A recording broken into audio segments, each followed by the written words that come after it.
యేసు నామమున ప్రార్థించి వేడుకుంటున్నాము తండ్రి, ఆమేన్. హల్లెలూయా. ఈరోజు అంశం ఏంటి అంటే, మనం కొన్ని వారాలుగా కంటిన్యూ చేసుకుంటూ వస్తున్నాం. ఒక వ్యక్తి యేసు ప్రభుకు శిష్యుడైతే ఆ వ్యక్తిలో తిరిగి జన్మించిన అనుభవం ఉంటుంది. కాబట్టి తిరిగి జన్మించిన అనుభవం గలవారు ఏ లక్షణాలు కలిగి ఉంటారు? ఈరోజు అంశం ఏంటంటే, మనం ఒకవేళ తిరిగి జన్మించిన వారమే అయితే, ఆ అనుభవమే కనుక ఉంటే మన లోపల ఎలాంటి లక్షణాలు కనిపిస్తాయి?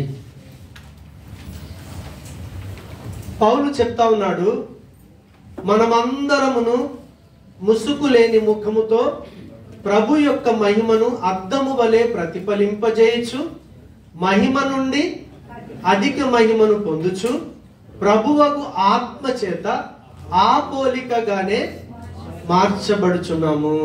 దేవునికి స్తోత్రం. మనం రెండవ రీజన్ కూడా మొన్న వారం కంటే ముందు మనం ధ్యానించాం. ఏమని ధ్యానించామంటే, ఎప్పుడైతే ఒక వ్యక్తిలో తిరిగి జన్మించే అనుభవం వస్తుందో, ఒక బిడ్డ పుట్టగానే ఫస్ట్ ఏం కావాలి? పాపకి పాలు కావాలి. అంటే తిరిగి జన్మించిన అనుభవంలోకి ఒక వ్యక్తి వచ్చాడు అంటే ఆ వ్యక్తిలో ఏ లక్షణం కనిపిస్తుంది అంటే, ఒక్కరోజు కూడా వాక్యం చదవకుండా ఉండలేడు, వాక్యం అనే పాలు త్రాగకుండా ఉండలేడు. దేవునికి స్తోత్రం. కాబట్టి ఆ వాక్య అనుభవంలో ఉన్నటువంటి వ్యక్తి, మనం కీర్తన 119, 131 కూడా మనం ధ్యానించాం ఆ వచనాన్ని. అక్కడనట దేవుడి యొక్క ఆజ్ఞల విషయంలో, దేవుడి యొక్క మాటల విషయంలో ఆ భక్తుడు అంటాడు, తాను ఒగర్చుచున్నాడు అంటాడు. చిన్న బిడ్డలకి ఏదైనా ఇస్తే వాళ్ళు దాన్ని ఏం చేస్తుంటారంటే, అరిగించుకోవటానికి విశ్వ ప్రయత్నం చేస్తూ ఉంటారు. సొల్లు కారుతూ ఉంటుంది, చొక్క తడిసిపోతూ ఉంటుంది, కానీ వదిలిపెట్టరు. దేవునికి స్తోత్రం. కాబట్టి తిరిగి జన్మించిన అనుభవంలోకి వచ్చిన వ్యక్తి ఆ రీతిగా ఎప్పుడైతే ఆ వాక్యాన్ని అరిగించుకోవాలని, దాన్ని జీర్ణం చేసుకోవాలని ఎప్పుడైతే ప్రయత్నం చేస్తాడో, ఆ వ్యక్తి వాక్యాన్ని అధ్యయనం చేస్తున్నాడని అర్థం. అంటే తిరిగి జన్మించినటువంటి అనుభవం ఉన్నటువంటి వ్యక్తి వాక్యాన్ని అధ్యయనం చేస్తున్నప్పుడు దేవుని యొక్క చిత్తాన్ని తెలుసుకుంటూ క్రీస్తు యొక్క స్వారూప్యంలోనికి మార్చబడుతూ ఉంటాడు. అక్కడ ఏమన్నాడు? ప్రభువుకు ఆత్మ చేత ఆ పోలికగానే, అంటే క్రీస్తు పోలికగానే. మనమందరం క్రైస్తవులం. క్రీస్తు లాంటి జీవితంలోకి మన జీవితం మార్పు చెందుతూ ఉంటుంది. వాక్యాన్ని మీరు చదివితే, ఇప్పుడు ఒక ఫ్రూట్ తిన్నామనుకోండి, మీకు నిమ్మకాయ ఇచ్చామనుకోండి, దాన్ని తింటే ఏం టేస్ట్ వస్తుంది? పులిపే వస్తుంది. దేవునికి స్తోత్రం. నిమ్మరసాన్ని మీ గ్లాసులో ఇచ్చి ఇదేదో చూసి చెప్పండి అంటే, నిమ్మ పండు చూడకుండానే దాన్ని త్రాగగానే మనం ఆ టేస్ట్ని చూసి మనం చెప్పేస్తామా లేదు? సో అదే రీతిగా వాక్యాన్ని ఎప్పుడైతే మనం ధ్యానిస్తూ అధ్యయనం చేస్తుంటామో అప్పుడు మనకి ఏ రుచి దొరుకుతుందో తెలుసా? దేవుని యొక్క ఇష్టం అనే రుచి మనకు దొరుకుతుంది. దేవుని యొక్క చిత్తం మనకు అర్థమైపోతా ఉంటుంది. దేవుడు దేన్ని ఇష్టపడతా ఉన్నాడు అంటే, తిరిగి జన్మించినటువంటి వ్యక్తికి ఏ లక్షణం వస్తుంది అంటే, దేవుని యొక్క ఇష్టమే నా ఇష్టం, దేవుని యొక్క చిత్తమే ఇక నా చిత్తం. దేవునికి స్తోత్రం. ఆ రీతిగా సంఘములో ఉన్నటువంటి ప్రతి వ్యక్తి తిరిగి జన్మించిన అనుభవంలోకి వస్తూ ఉంటే ఆ వ్యక్తులందరూ కూడా క్రీస్తు స్వారూప్యంలోనికి కొందరు మార్చబడుతూ ఉంటారు. కొంతమంది ఏమో ఆపోజిట్ సిచ్యువేషన్లోకి వెళ్ళిపోతారు, వ్యతిరేక జీవితంలో కూడా వెళ్ళిపోతారు. రెండు జరుగుతాయి సంఘంలో. హల్లెలూయా, హల్లెలూయా. ఇప్పుడు చూడండి, మనుషులందరూ కూడా, ఇందాక పాట పాడాం కదా, ఏమని? అంత్యకాల అభిషేకం. ఎంతమంది కొరకట? అందరి కోసం. ఇది దేవుడిచ్చిన ప్రవచనం, దేవుడిచ్చిన వాగ్దానమా కాదా? వాక్యం చదివే వ్యక్తికి దేవుడి యొక్క ఇష్టం, దేవుడి యొక్క ప్రవచనం అర్థమైపోయి దాన్ని ఏ రీతికైనా పొందుకునాలని ప్రయాసపడుతూ ఉంటారు. ఒక సందర్భం వచ్చినప్పుడు మొదటి తిమోతి పత్రిక 1వ అధ్యాయం ఒకసారి 19-20 వచనాలు ఒక్కరు చదవండి. అట్టి మనస్సాక్షిని కొందరు త్రోసివేసి విశ్వాస విషయమై ఓడ బద్దలైపోయిన వారి వలె చెడియున్నారు. దేవునికి స్తోత్రం. అట్టి మనస్సాక్షి అంటే ఎట్టి మనస్సాక్షి అయి ఉంటుంది? ఆలోచన చేయండి. ఆ మనస్సాక్షి గురించి చెప్పిన తర్వాతనే కిందికి వచ్చి అంటాడు అట్టి మనస్సాక్షి అని. అవునా? పైకి వెళ్దాం. 18. నా కుమారుడవైన తిమోతి, నీవు విశ్వాసమును మంచి మనస్సాక్షి కలిగిన వాడవై నిన్ను గూర్చి ముందుగా చెప్పబడిన ప్రవచనముల చొప్పున ఈ మంచి పోరాటము పోరాడవలనని వాటిని బట్టి ఈ ఆజ్ఞ నీకు అప్పగించుచున్నాను. వాటిని బట్టి అంటే వేటిని బట్టి? మొట్టమొదటిది విశ్వాసము, రెండవది మంచి మనస్సాక్షి. విశ్వాసము, మంచి మనస్సాక్షి. దేవునికి స్తోత్రం. సంఘంలో వాక్యం విత్తబడుతున్నప్పుడు లేదా ప్రవచనం చెప్పుతున్నప్పుడు విశ్వసించే వాళ్ళు చాలా తక్కువ మంది ఉంటారు. దాన్ని నమ్మని వాళ్ళు చాలా మంది ఉంటారు. దేవుడు యోవేలు ద్వారా మొదలే దాన్ని బయలుపరిచాడు.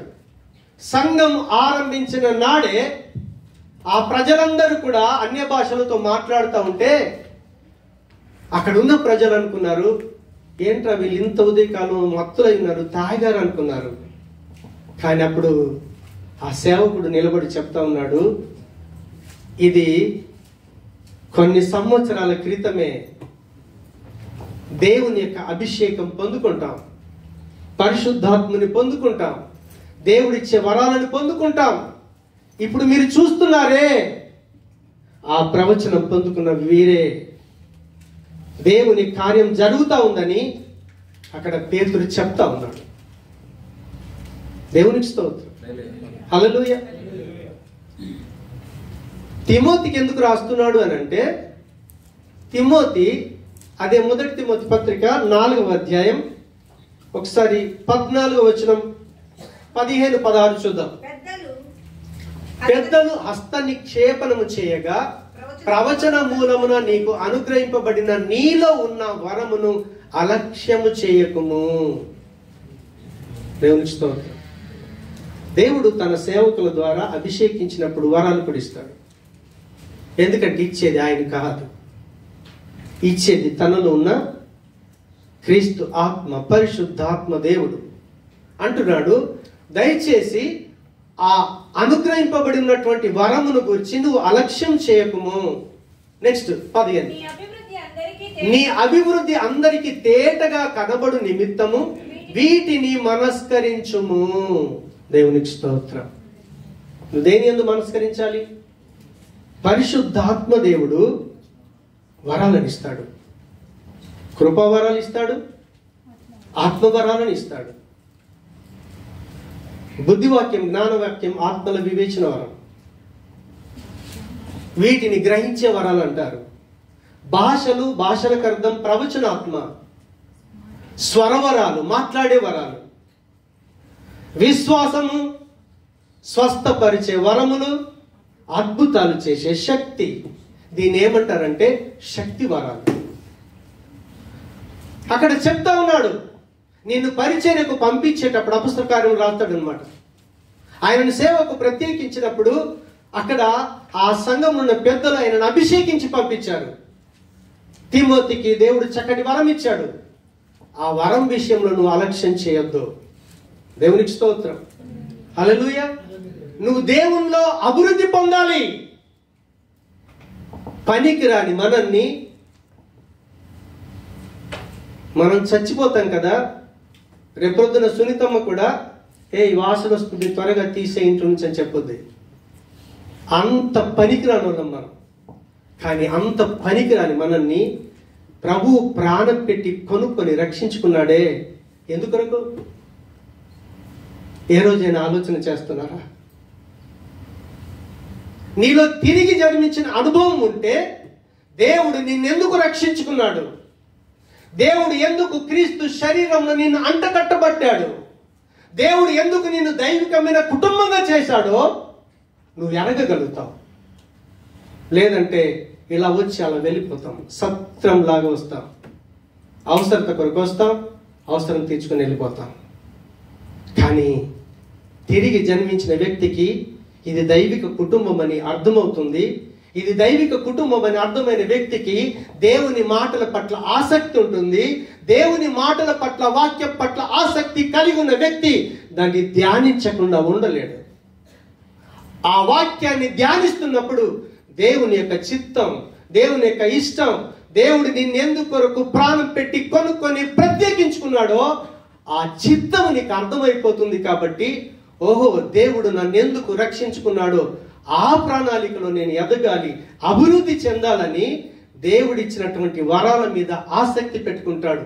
నీ అభివృద్ధి అందరికీ తేటగా కనబడు నిమిత్తము వీటిని మనస్కరించుము, వీటి అందే సాధకము చేసుకొనుము.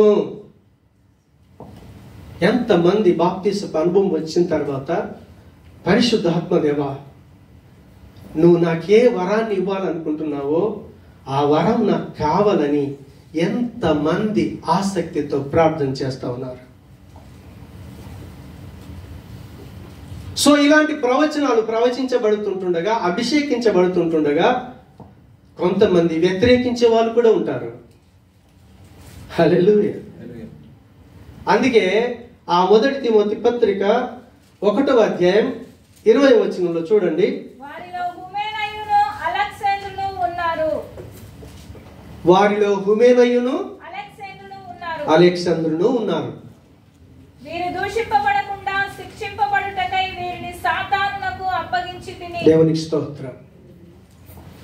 18వ వచనంలో పౌలు ఏమని చెప్తున్నాడు తిమోతికి? విశ్వాస విషయంలోనూ మంచి మనస్సాక్షి కలిగి ఉండు. మనుషుల్లో మంచి మనస్సాక్షి ఉంటుంది, చెడ్డ మనస్సాక్షి కూడా ఉంటుంది. దేవునికి స్తోత్రం. హల్లెలూయా. నీ మనసు నీకు చెప్పుద్ది.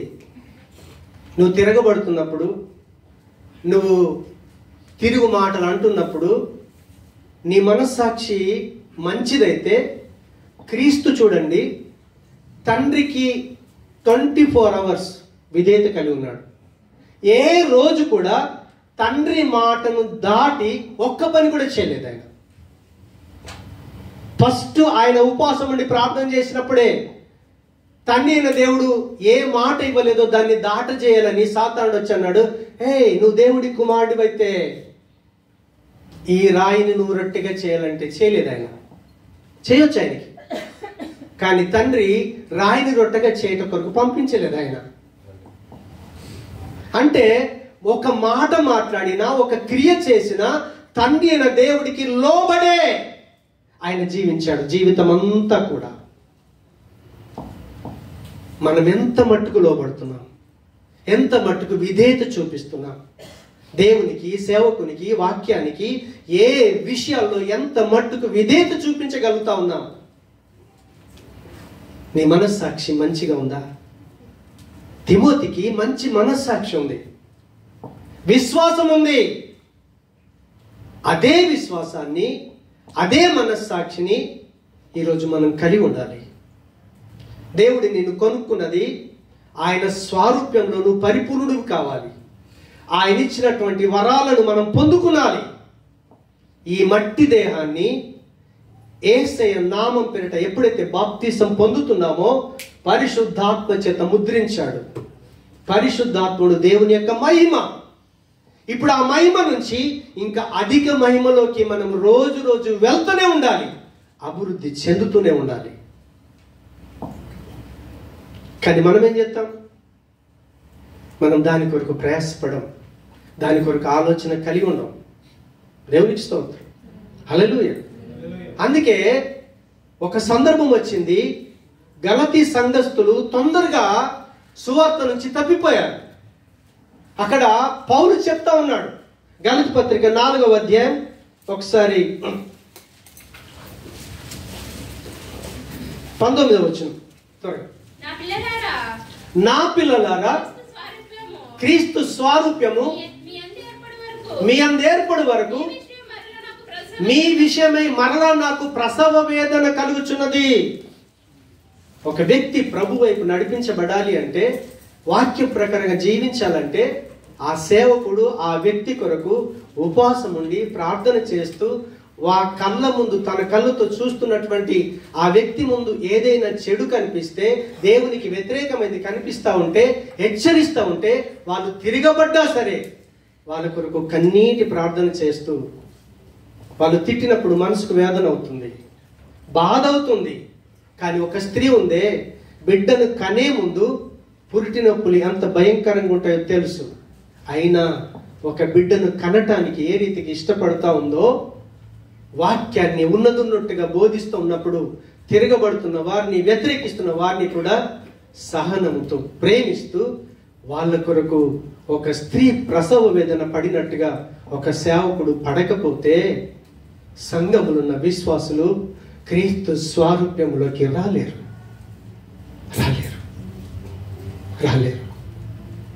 అందుకే పౌలు తాను ఎంత శ్రమపడి ఆ సంఘాన్ని కట్టాడో, సంఘములున్న వ్యక్తులు తప్పిపోతా ఉంటే, తిరగబడతా ఉంటే వాళ్ళను సహనముతో సహించుకుంటూ వాళ్ళను ప్రభు యొక్క స్వారూప్యంలోకి నడిపించాలనే ప్రయత్నమే చేశాడు తప్ప మానుకోలేదు. ఆయన మానుకోలేదు.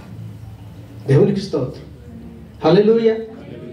అందుకే 2 తిమోతి పత్రిక 2వ అధ్యాయం ఒకసారి 16-17 వచనాలు చూద్దాం. అపవిత్రమైన వట్టి మాటలకు విముఖుడవై ఉండుము.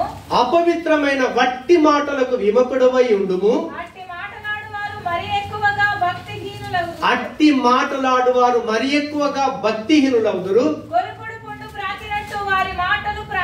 కొరుకుడు పుండు ప్రాకినట్టు వారి మాటలు ప్రాకును. ఉన్నారు. దేవునికి స్తోత్రం. వాక్యానికి విరుద్ధమైన తొందరగా ఎక్కుతాయి మన మైండ్లో. అవి ఎంత తొందరగా విస్తరిస్తాయంటే, ఎవరికైనా గజ్జి అనుభవం ఉంటే తొందరగా తెలుస్తుంది. ఒక దగ్గర స్టార్ట్ అయిందా, తెల్లారిలోగా వల్లంత అయిపోద్ది అది. అలాంటి మాటలు చాలా మందికి ఎక్కుతాయి. కానీ మంచి మాటలు చెప్తే బుర్రలోకి ఎక్కవు. ఎందుకు ఎక్కవు తెలుసా? వాక్యాన్ని ధ్యానించే అనుభవం లేకపోతే, వాక్యాన్ని చదవాలన్న ఇష్టం లేకపోతే, నేను నిజంగా దేవుని కుటుంబీకుని అయ్యాననే ఆ యొక్క ధ్యాస లేకపోతే, వాళ్ళన్నీ కూడా కొరుకుడు పుండు మాటలు చెప్తారు. వ్యతిరేకత, తిరుగుబాటు, తాను తిరుగుబాటు చేయకుండా ఇంకొకరిని కూడా తిరుగుబాటు చేసేటట్టు చేస్తూ ఉంటాడు. తాను నాశనం కాకుండా ఇంకొకరిని కూడా నాశనానికే తీసుకుని వెళ్తాడు. సాతాను చేసే పని ఏంటి? మీరు ఎట్టి పరిస్థితులలో పరలోకం వెళ్ళటానికి లేదు. హల్లెలూయా. వాడి ప్రయత్నం అది.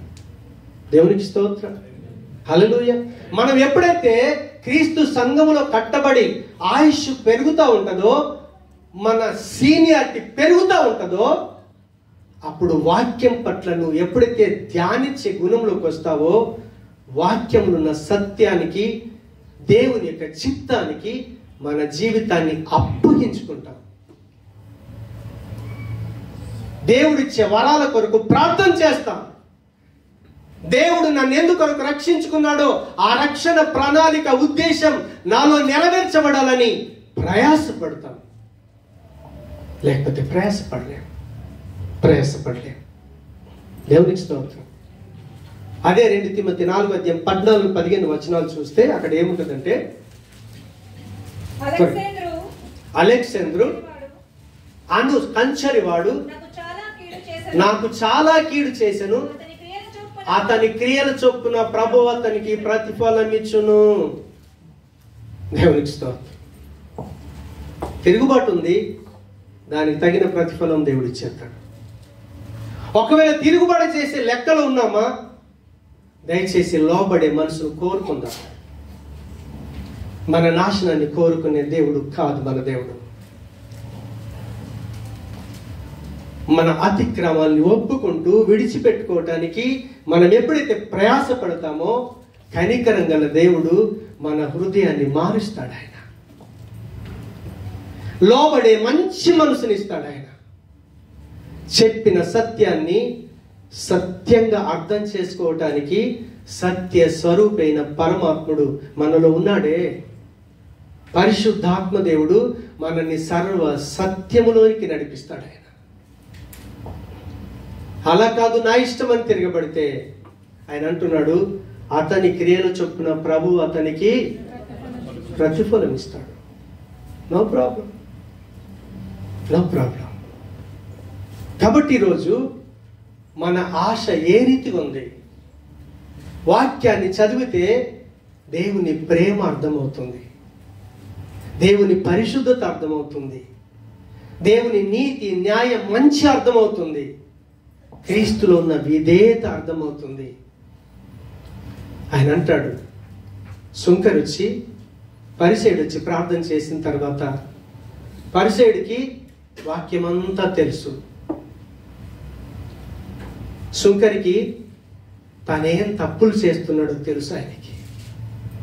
అందుకే మందిరం దగ్గరికి రాగానే, అయ్యా నీ మందిరముల ఆవరణములో అడుగు పెట్టడానికి నేను అర్హుని కాదు, ఆకాశముని సింహాసనమే, తలెత్తటానికి కూడా నా ధైర్యం చాలదయ్యా, నేనేం చేసి వచ్చానో నాకు తెలుసు, ప్రభా నేను పాపిని, నన్ను క్షమించన్నాడు.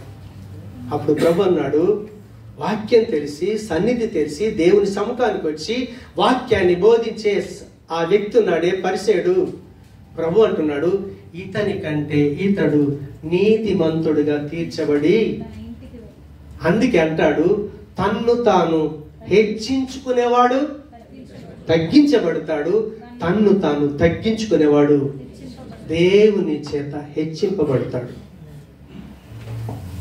దేవునికి స్తోత్రం, హల్లెలూయా. ఎప్పుడైతే దేవుని కుటుంబం అని వస్తుందో తిరిగి జన్మించిన వ్యక్తికి వాక్యం అంటే ఆశ కలిగి ఉంటాడు.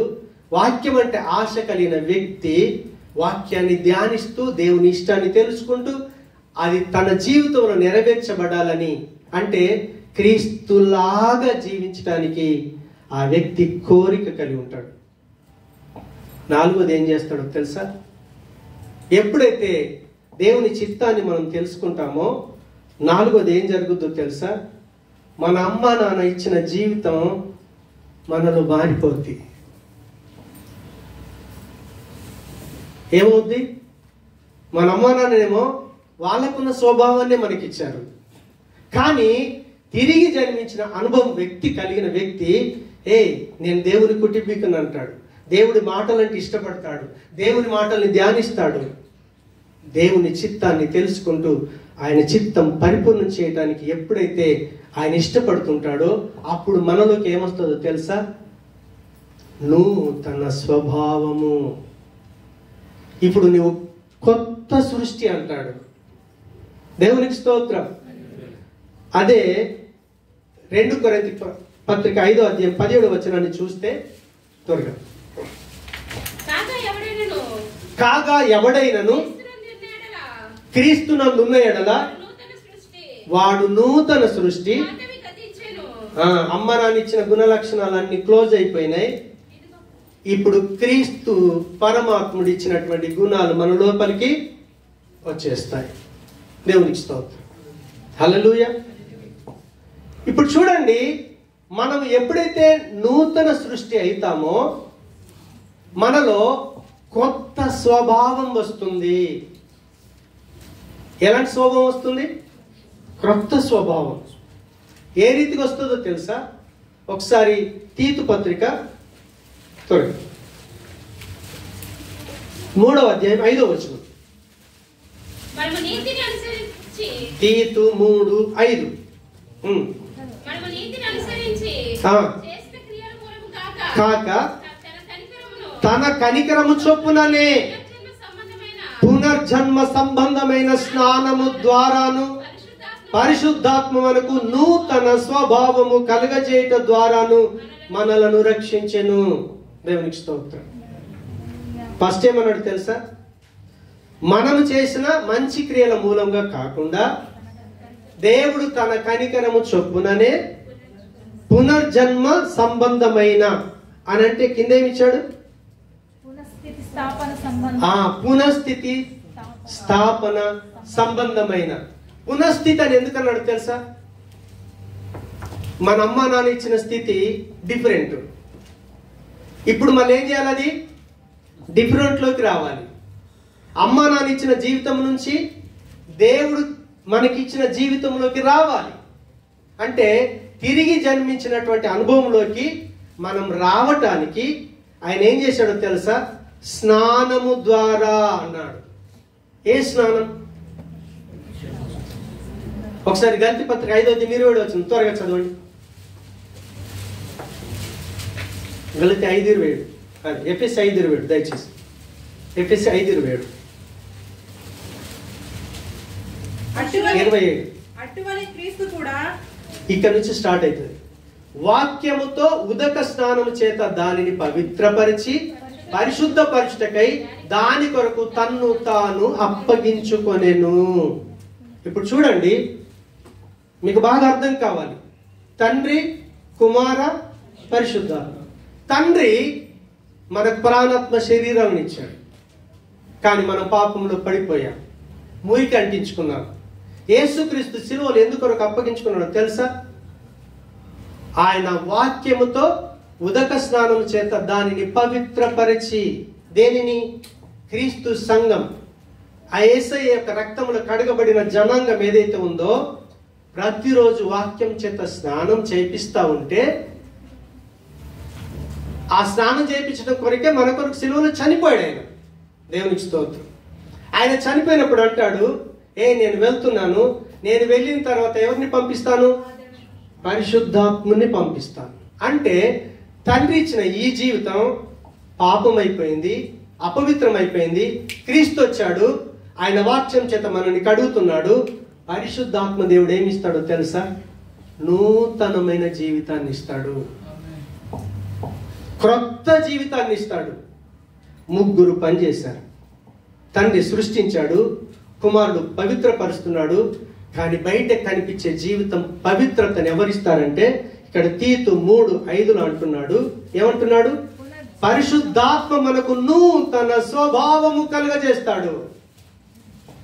ఆమేన్, హల్లెలూయా. అంటే తిరిగి జన్మించినటువంటి వ్యక్తి రోజు రోజు వారి మాట మారిపోద్ది, చూపులు మారుతాయి, తలంపులు మారుతాయి, ఆలోచనలు మారుతాయి, ప్రవర్తననే మారిపోతుంది. ఈ లక్షణాలన్నీ తిరిగి జన్మించిన అనుభవములు ఉన్న వ్యక్తిలో కనిపిస్తాయి. ఇప్పుడు మనల్ని మనం విమర్శ చేసుకుందాం.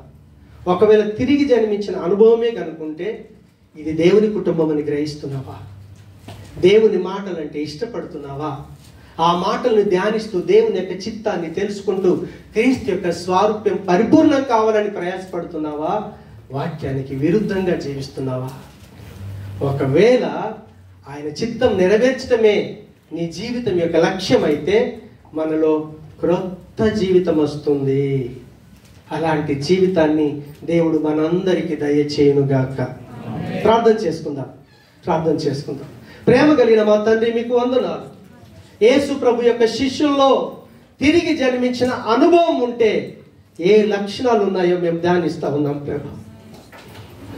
మేము దేవుని కుటుంబీకులమయ్యామని గ్రహిస్తాం.